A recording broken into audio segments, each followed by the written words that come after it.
aparecer, não é isso? Isso. Obrigada. Quero agradecer a todos o convite. Yara, foi uma oportunidade ímpar de rever uma trajetória que a gente, vocês vão ver, começou por acaso. Conheci Yara numa situação muito interessante que eu faço questão de contar a vocês, e aí conta um pouco da história. E eu precisava de alguém para uma banca. Sabe aquela história que você precisa de alguém para uma banca? E aí eu fui ao Facebook do pesquisador. Quem? O Currículo Lattes. E aí, qual não foi minha surpresa quando estava lá Yara, como professora da Faculdade de Farmácia, da Universidade Rural do Rio de Janeiro, e disse, epa, ela atende ao meu perfil, porque eu não conhecia, não tinha nenhuma publicação com ela.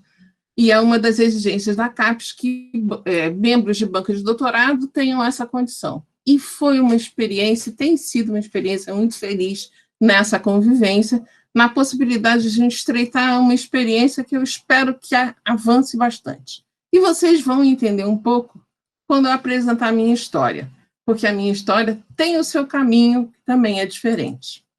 Então, eu começo aqui. Vejam se é isso que eu tenho que fazer.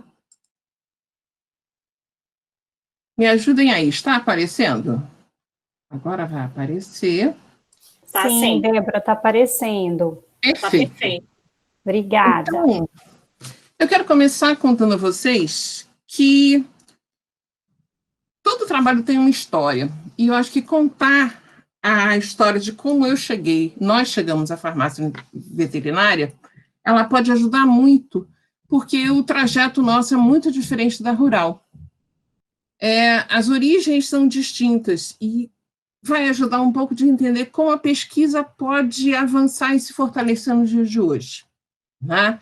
Essa é a razão do título da minha palestra, em que eu coloquei Aprendendo com o Caminho. Permitam-me que eu me apresente. Eu sou Débora Futuro, venho da Universidade Federal Fluminense, uma universidade que está em Niterói, e que eu quero destacar duas características dessa universidade que atua em 32 municípios do estado do Rio de Janeiro. A UF, ela tem no seu campo, na sua filiação em Niterói, vários campos, e ela se distribui por toda a cidade, fazendo uma interação muito bonita, muito intensa com o próprio município. Com isso, nós temos a possibilidade de viver a cidade de Niterói, o que traz à Universidade Federal Fluminense uma característica de agregar a população da cidade em relação às suas atividades. Essa integração é tão intensa que o primeiro cinema da cidade era da universidade, o primeiro teatro da cidade era da universidade, exceto que Niterói cresceu bastante nesse tempo. E o outro destaque que a gente faz para a UF é que ela tem os mais lindos cenários da Baía de Guanabara, fazendo com que seja muito prazeroso a convivência da universidade, porque a cada canto, a cada janela que a gente entra de um prédio, você tem um destaque diferente da Baía de Guanabara. Obrigada, filha. E Niterói nos abriga de vários pontos, ou seja, a universidade se distribui pela cidade e nós vamos ter características específicas em cada um dos lugares e convívios. A Faculdade de Farmácia, ela se localiza no bairro de Santa Rosa, perto do Instituto Vital Brasil e da Faculdade de Veterinária. O nosso prédio, que nós somos uma faculdade centenária, já fizemos 100 anos, ela ocupa desde 1960 o prédio de um antigo laboratório farmacêutico, que nos dá muito das características. Temos também a nossa farmácia universitária, que não é dentro das dependências da Faculdade de Farmácia, mas muito ligada ao Hospital Antônio Pedro, que é o hospital universitário. O curso de farmácia, o bacharelado em farmácia, é o nosso foco principal, mas temos ainda nessa faculdade o curso de residência em farmácia hospitalar há mais de 25 anos, o mestrado profissional de gestão e administração da assistência farmacêutica e o programa da área interdisciplinar de ciências aplicadas a produtos para a saúde. E é aí que a gente começa a nossa história. Por quê? A minha atuação no programa de pós-graduação tem uma linha principal de pesquisa, que é a área de analisar a cicatrização de feridas. Há mais de 10 anos, o grupo de pesquisa Cicatrizar existe na parceria minha com a professora Beatriz Guiton, da Faculdade de Enfermagem, da UF também, e que abriga o interesse principal de estudar as úlceras varicosas e as úlceras de origem diabética, associando o desenvolvimento de produtos à pesquisa clínica, com várias frentes de atuação que já demandaram vários desenvolvimentos de produtos e a interação de farmacêuticos dentro de pesquisa clínica. Este grupo de pesquisa, ele reúne profissionais de 4 principais áreas: da farmácia, da enfermagem, da engenharia de materiais e da informática. Temos nesse grupo não somente profissionais da UF, mas também de outras universidades. E o que é interessante, essa vivência com pesquisa clínica nos traz alguns hábitos, algumas preocupações, um novo olhar em relação ao desenvolvimento de produtos, principalmente na área de feridas, porque ele necessita do entendimento do processo de cicatrização, do cuidar dessa ferida, do entender da etiologia e das comorbidades que essa lesão ou que esse problema social gera nos seus pacientes. E daí começa a nossa história. Patrícia Ferreira, em 2015, defendeu a dissertação de mestrado dela, cuja pesquisa estava envolvida nesse grupo Cicatrizar, onde nós estudamos preparações dermatológicas do tipo hemogel para cicatrização de úlceras. Nesse sentido, um trabalho em cima de estudo reológico, análise sensorial, numa parceria entre a enfermagem e a farmácia, permitiu um conhecimento das necessidades de um curativo quais são as necessidades dos curativos para feridas e as especificidades do tratamento. Então, o desenvolvimento do produto estava completamente alinhado com o conhecimento da enfermagem, o que nos fez crescer muita coisa. Na banca da Patrícia, estava presente nada mais nada menos do que a Alessandra Viçosa, da Fundação Oswaldo Cruz, de Farmanguinhos, que nós já tínhamos um convívio bastante estreito por várias linhas de pesquisa comuns dos dois ambientes. No dia da defesa, a Alessandra nos chama a atenção de uma coisa. Débora, Patrícia, eu tenho ouvido uma questão bastante importante lá na Fiocruz que tem gerado muito problema, e há muito interesse de pesquisa. Nas formulações que vocês desenvolveram, talvez a gente possa achar alternativas para esse tipo de tratamento, atendendo à problemática da esporotricose.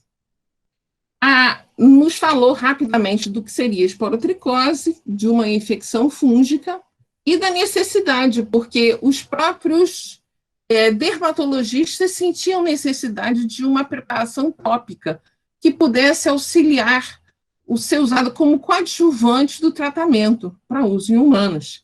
E nos esclareceu que o tratamento ouro, o fármaco de eleição, era o itraconazol. A pulga atrás da orelha, cheia de necessidades de avançar de coisas novas, nós fomos tentar entender o que era essa doença. A esporotricose é uma infecção subcutânea, né? Que tem como fungos que promovem essa questão, os fungos da Sporotrix-Schenck, do complexo Sporotrix-Schenck, que podem aparecer atacar tanto humanos quanto animais. No Brasil, a Sporotrix brasiliense está em maior número, né, sendo que aparece tanto em felinos como sendo felinos e humanos, né? E hoje, principalmente no estado do Rio de Janeiro, ele é um problema de saúde pública com notificação obrigatória. Então, essa notificação tanto acontece em casos de humanos como no caso de animais. Então, há uma determinação para essa notificação obrigatória. E o que nos chamou muita atenção é que o gato é o principal causador dessa proliferação e que essa é uma doença ocupacional de trabalhadores rurais, jardineiros, os profissionais da área da veterinária e os tutores. Isso nos chamou a atenção. E aí nós pensamos assim, é preciso entender o que ocorre. Então, nós precisamos de apoio e procuramos, então, a parceria com o professor Vitor Ferreira, do laboratório, professor titular da Faculdade de Farmácia, e que participa do laboratório do professor Fernando Silva, o Lab 200, né, de síntese orgânica, que foi aonde a Patrícia desenvolveu sua tese de doutorado e nós nos integramos ao grupo de pesquisa. Nessa parceria, era necessário que nós entendêssemos o que seria, quais eram os problemas que nós tínhamos em relação às Sporotrix. Então, o primeiro grupo que nos colaborou conosco para que essa tese, que foi definida em 2019, chegasse à sua possibilidade, foi conhecer melhor a problemática da patologia. E aí nós procuramos a doutora Andréia Batista e a doutora Elizabeth Rocha, do Laboratório de Investigação de Micro-Organismos do Instituto Biomédico da UF. Nessa oportunidade, nós pudemos entender melhor o que é esse problema. E aí veio a nossa surpresa, porque nós vínhamos com um conceito de tratamento para humanos. Na discussão com essas duas especialistas, nós fomos entendendo que o principal vetor social dessa patologia era o gato, e que precisava de um tratamento diferenciado, porque a gravidade e a proliferação dos casos vinha através do gato. E nós tomamos a decisão de melhor entender. Afinal das contas, grande parte das lesões aparecem na face do gato, que é fruto do seu jeito de ser, do seu comportamento. Ele, como grande boêmio, adora passear. É difícil você manter um gato em casa. E as brigas, as discussões, os ataques uns aos outros, principalmente pela arranhadura ou pelas mordeduras, possibilitam a infecção de um gato para outro. E tem vezes que você recebe em casa um gato, seu gato que foi passear na rua, namorar, e vem para casa todo infectado. Né? E aí a gente disse assim, meu Deus do céu, que legal, então vou tentar um tratamento tópico para essas lesões com a esporotricose. Mas o que percebemos? Uma das limitações que nós nunca tínhamos dado conta. O gato adora se lamber. E nos surpreendemos com a característica da agilidade, da mobilidade desse gato, porque não existe área, quase não existe áreas do corpo onde não haja a possibilidade de se lamber e a possibilidade de lamber um ao outro, fazendo com que um tratamento tópico, que era a nossa intenção, se tornasse limitado. Porque como eu conseguiria manter o tratamento da lesão? Além do que foi observado, foi descrito pelas veterinárias, que administrar os comprimidos de itraconazol, que são preconizados para o tratamento em gatos, como para qualquer mamífero, é muito difícil. E muitas vezes a infecção do tutor é feita nessa tentativa de cuidar do seu gato, e muitas vezes o abandono do tratamento, o abandono do gato à via pública ocorre com a dificuldade do tratamento, que é um tratamento longo, fazendo isso tão indispensável que a gente primeiro olhasse para o gato, de como isso fosse feito. Era, então, indispensável que a gente conhecesse melhor que fungo é esse, que poder é esse, que características do gato trem que vai nos possibilitar uma infestação tão grande, porque a quantidade de fungos numa lesão de felinos é muito maior do que um humano. Dificilmente você tem uma contaminação de humano para humano, mas com certeza entre gatos eles acontecem e entre humanos e gatos, principalmente os tutores vão ser contaminados nesse tratar. Então era necessário que a gente entendesse melhor. Para essa condição, tivemos a felicidade de conhecer as doutoras Sônia Rosenthal e doutora Luana Borba, do Laboratório de Biologia Celular de Fungos do Instituto de Biofísica da UFRJ. E essa parceria foi muito feliz.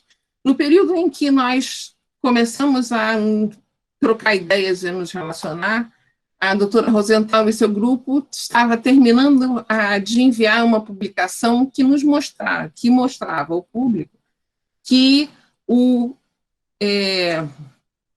clotrimazol tinha um efeito em cima de isolados, principalmente de Sporotrix brasiliensis, que é a espécie principal de contaminação no estado do Rio de Janeiro. Com isso, nesta publicação, elas apresentam a associação entre clotrimazol e itraconazol como uma circunstância de potencializar o efeito destas drogas e se mostra como uma estratégia de atingir também fungos, cepas resistentes ao itraconazol, que já começavam a ser descritas, tanto na cidade do Rio de Janeiro, como em Curitiba e como em outras cidades do Brasil. Então, a proposta era que nós começássemos a modificar um pouco o nosso projeto, juntando mais um fator. Precisávamos um tratamento tópico, mas não era mais possível, porque entendemos que o tópico não seria possível. Então, a proposta passou a ser alguma coisa que fosse transdérmica, de aplicação tópica, mas que tivesse a veiculação transdérmica e que facilitasse ao tutor o tratamento do seu tão querido gato. E que a associação entre o clotrimazol e o itraconazol iria intensificar essa ação, levando, então, a uma nova estratégia de tratamento. Eu não quero me perder, desculpe. Eu escrevi tudinho aqui para não perder. Com a experiência anterior que a gente tinha da pesquisa clínica, nós sentimos necessidade de mais um ator nessa história. Então, nós fomos apresentados através da professora Alessandra Viçosa ao Dr. Sandro Antônio Pereira, que faz parte do Instituto Nacional de Infectologia Evandro Chagas, do Laboratório de Pesquisa Clínica em Dermatozoonoses em Animais Domésticos. E foi uma experiência muito boa. Por quê? Nós pudemos entender as particularidades, principalmente da legislação dos medicamentos veterinários. Nos surpreendemos com muitas coisas, mas nos clareou em muitos aspectos como desenvolver e quais seriam as práticas necessárias, os limites que nós tínhamos para essas formulações. E muito do desdobramento da tese de doutorado da Patrícia é fruto desta conversa, desses esclarecimentos da convivência com o grupo dos veterinários que nos ensinaram como é o convívio com o gato, como é esse tratamento. Afinal das contas, todas as vezes que a gente pensa em adesão ao tratamento, é preciso entender bem as características do paciente, suas limitações, suas preferências, as possibilidades de intervenção através do medicamento. Então, só quem conhece isso realmente são os veterinários. Então, foi mais um clarear das nossas histórias e atendendo a algumas características que a gente vai colocar. Então, chegamos em 2019 com a defesa da tese de doutorado de Patrícia, que, pelas características dos seus orientadores, apresentou dois capítulos. O primeiro capítulo fala da síntese de uma série de para-ortidihidrofuranonaftoquinonas para avaliação da atividade biológica através de fungos Porotrix schenckii e Porotrix brasiliensis. Isso por quê? O número de cepas resistentes a itraconazol tem crescido muito. Então, é necessário que surjam novos fármacos para que sejam usados tanto isoladamente como em associação com o itraconazol, na tentativa de ampliar o espectro de atuação dos medicamentos que estão disponíveis. Então, as naftoquinonas é uma especialidade do professor Vitor Ferreira e nós fomos levar adiante esse trabalho, numa nova parceria para o grupo de pesquisa que ele faz parte. E o segundo capítulo foi justamente desenvolvimento e caracterização de microemulsão contendo clotrimazol e itraconazol, aonde a intenção dessa microemulsão é uma liberação transdérmica para a via sistêmica, que teve todo o seu desenvolvimento voltado para uma aplicação em esporotricose felina. Todos os parâmetros de seleção de recipientes e foi voltado a que não tivesse nenhum fator tóxico em relação a esses animais.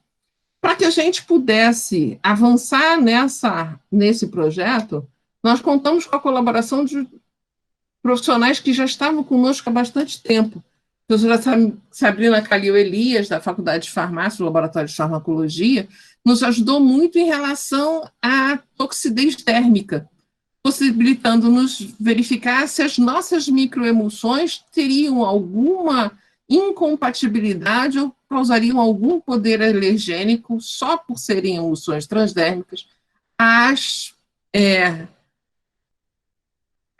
ao corpo animal. Toda a parte de desenvolvimento de metodologia analítica, que foi simultânea dos dois fármacos, foi acompanhada pela doutora Marcela Moraes, do Laboratório de Síntese Orgânica, Cromatografia e Química Ambiental do Instituto de Química da UF, e para o desenvolvimento da metodologia de avaliação de permeação térmica, contamos com a ajuda prazerosa e muito importante da doutora Zaida Freitas, da Faculdade de Farmácia está marcado errado, o FRJ, não da UF, certo?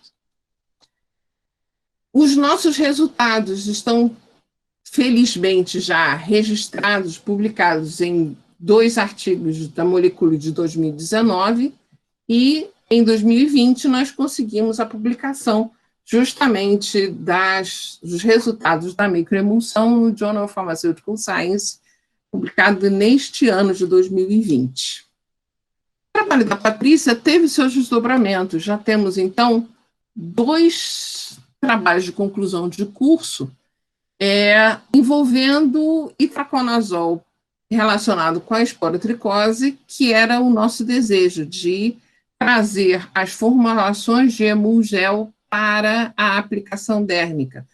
E levando o primeiro trabalho feito com Juliana Naveiro, o estudo do Emulgéis de itraconazol, enquanto com Letícia Noronha, nós tivemos os resultados da associação de itraconazol e clotrimazol. Esse resultado já está publicado em Current Pharmaceutical Design deste ano, do início deste ano. Né? Dessas 2 queridas continuam comigo. Patrícia, no momento, está já fazendo o seu pós-doutoramento num projeto que continua o seu trabalho. Nós, durante os nossos trabalhos, tivemos a possibilidade de estudar a permeação dérmica em peles vindas de orelha de porco e, por orientação dos colegas veterinários e nos trazendo as estratégias de como fazer, nós estaremos avaliando a permeação dérmica em pele de gato. O professor Dr. Sandro nos ofereceu peças que serão retiradas durante cirurgias, que nos possibilitarão a avaliação dessa permeação dérmica em pele de gato, o que vai nos confirmar e nos permitir avaliar as diferenças da permeação e as necessidades de modificação, se for necessário, dessas formulações na pele. para que seja melhor, é absorvido pela pele de gato. Outra estratégia que nós estamos procurando é começar um desenvolvimento de nanopartículas lipídicas sólidas com itraconazol e clotrimazol para que melhore o tempo de absorção e, principalmente, aumentando a concentração desses fármacos na formulação, facilitando ainda mais a obtenção da dose necessária na circulação sanguínea para que seu efeito seja reconhecido. E a Letícia Lorena também continua conosco agora numa dissertação de mestrado a partir do próximo ano, avançando nos estudos de antimicóticos relacionados para atender à esporotricose. Nossa história é essa, é necessário de muita colaboração. Os desafios, eles vêm e a gente só consegue fazer as coisas se aprende com os outros. É justamente a curiosidade de aprender, o desejo de resolver e de atender às necessidades que a saúde humana e animal necessitam que nos levaram até aqui. E nós temos muito a agradecer a todos esses colaboradores, vindos de vários lugares, que com certeza permanecerão conosco. E estamos abertos, desejosos, a receber novos parceiros para que a gente possa esclarecer as dúvidas que dia a dia surgem para nós como desafios de desenvolvimento de produtos. Muito obrigada.